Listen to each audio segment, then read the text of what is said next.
Sure. So I will definitely get into some F1 stories later if we can, but tell us a bit more about the aim at Zero Petroleum and what we're talking about here with synthetic petroleum.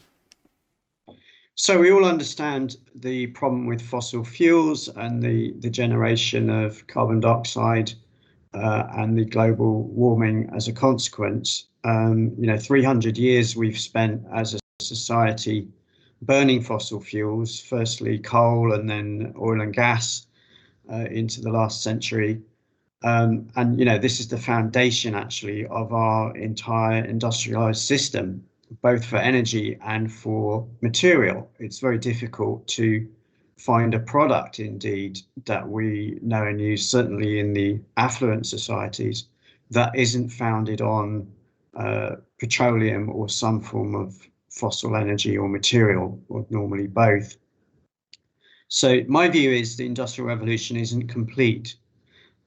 We've just started it, and we've actually so far been using this material and this energy in a linear manner, drawn from the fossil reserves which were put down there over literally hundreds of millions of years. And we need to now convert our system. We can't undo it. We have 8 billion people on the planet. We cannot go back to nature. We can't go back to relying on biological processes to supply all this demand. Equally, we can't demand of the populations to, regress in terms of standard of living, because that involves so many facets: education, democracy, health, welfare, enjoyment, leisure. All of these things are things that people want and now expect and really arguably have a right to. And indeed to propagate much more widely than we have today, and share it out more equally. So we need to convert the system we have, which is linear, into a circular system.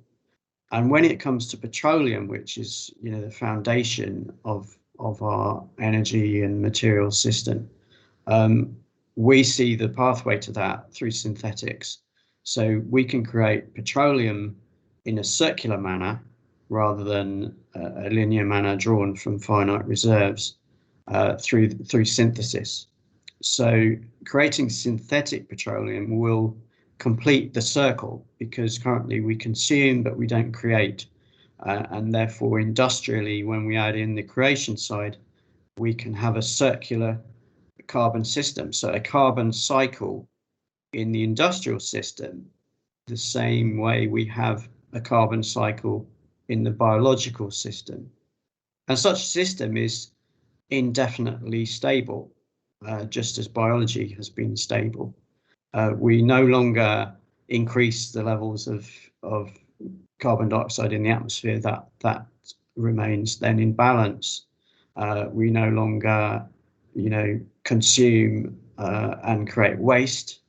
It's very interesting, actually, the more you dig into it. The concept of waste is to some extent a function of our industrialized system, our linear system. I believe before the Industrial Revolution, the waste wasn't really a very meaningful concept. It's only come to light through our current linear system. So as we move to a circular world, again, the word waste may start to lose meaning, because we become part of a cycle. So one person's waste is another person's material. So very interesting thinking there if you really think long term. And to finish my very long answer, I think in 1,000 years' time, just to pick a long number, they will look back on this period in human history as very much a transition, in which fossil fuels were a kind of bootstrap, a windfall that allowed us to elevate ourselves to a sustainable and circular system in balance with itself and in balance with nature.